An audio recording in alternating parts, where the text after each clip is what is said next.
Виталий Владимирович, в последние 2 года в нашей стране быстрыми темпами развивается IT-сфера.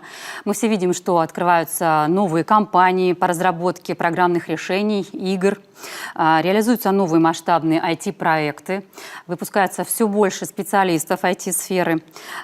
И их работы и проекты становятся известными на весь мир. На ваш взгляд, вот в этот период как развивалась IT-сфера в нашей республике?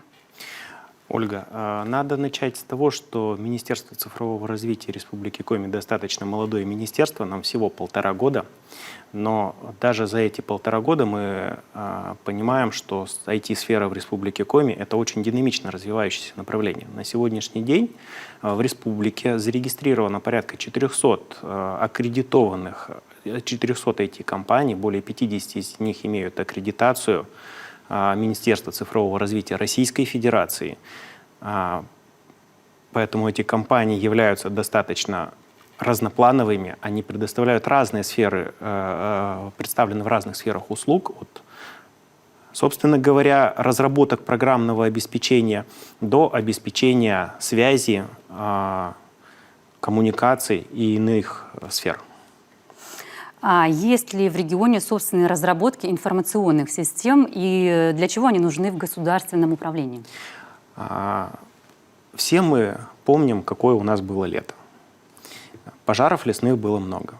Очень часто в информационном пространстве, в телеграм-каналах, в новостях появлялась картинка с изображением карты республики, на которой были отмечены лесные пожары, точки лесных пожаров. Но никто или мало кто знает о том, что информационная программа «Лесные пожары» является собственной разработкой территориального фонда информации Республики Коми, который подчинен Министерству цифрового развития Республики Коми.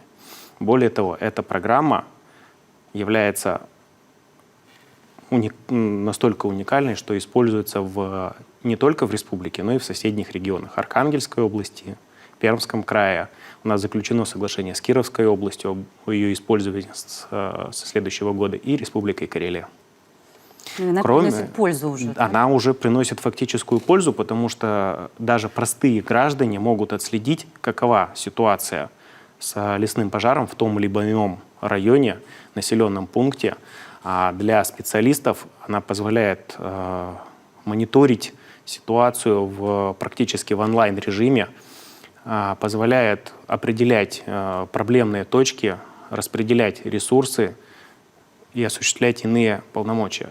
Кроме того, если мы говорим о разработках, то 8 июля текущего года главой Республики Коми Владимиром Викторовичем Уйбо при поддержке партии «Единая Россия» был презентован социальный навигатор Республики Коми, который, в принципе, является тоже нашей разработкой.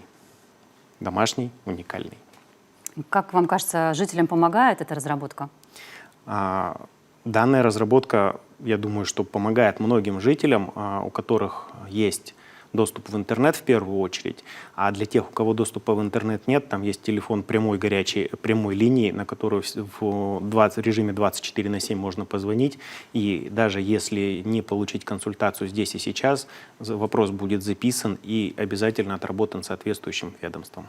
То есть с помощью социального навигатора можно понять, какие выплаты полагаются той или иной семье, да? Социальный навигатор – это не только о выплатах, это все для семьи, начиная от рождения ребенка и заканчивая поступлением в вуз на сегодняшний день. То есть это семья на связи для государства, для семьи на связи в режиме онлайн. Все в одном сервисе. Да, и все в одном сервисе.